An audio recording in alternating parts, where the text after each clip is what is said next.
Copa আমেরিকায় প্রথম ম্যাচে অপ্রত্যাশিতভাবে কোস্টারিকার সঙ্গে গোলশূন্য ড্র করেছিল ব্রাজিল।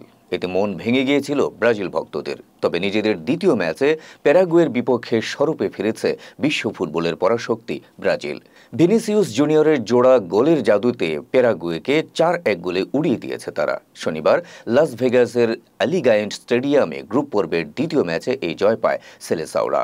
ভিনিসিয়াস জুনিয়রের জোড়া গোল ছাড়াও গোল করেছেন প্রথমবার একাদশে সুযোগ পাওয়া ২০ বছর বয়সী সাভিও মোরেইরা। বাকি গোলটি আসে লুকাস পাকুয়েতার পেনাল্টি শট থেকে। তবে ম্যাচের ৩০ মিনিটে প্রথম পেনাল্টি শট মিস করেছিলেন পাকুয়েতো। ম্যাচের ৩৫ মিনিটে ব্রাজিলের প্রথম গোল আসে রিয়াল মাদ্রিদের তরুণ ভিনির পা থেকে। ম্যাচের ৪৩ মিনিটে গোলরক্ষককে বোকা বানিয়ে দর্শনীয় গোলটি করেন তিনি।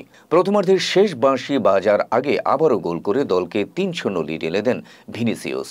ম্যাচের ৪৮ মিনিটে প্রথমবারের মতো গোলের দেখা পায় প্যারাগুয়ে। সতীর্থের যোগান দেয়া বলে বক্সের বাইরে থেকে বাঁ পায়ের শটে বল জালে জড়ান আলদেরেতে। ম্যাচের ফলাফলে তখন ৩-১ গোলে এগিয়ে ব্রাজিল। তারপর উভয় পক্ষের আক্রমণ পাল্টা আক্রমণে জমে ওঠে ম্যাচ। এক্ষেত্রে আবারও সাফল্য পায় ব্রাজিল। ম্যাচের ৬৫ মিনিটে পেনাল্টি থেকে গোল করে দলের স্কোর ৪-১-এ রূপ দেন লুকাস পাকুয়েতা। শেষ পর্যন্ত ৪-১ ব্যবধানেই জয় নিয়ে মাঠ ছাড়ে টুর্নামেন্টের অন্যতম ফেভারিট দল ব্রাজিল।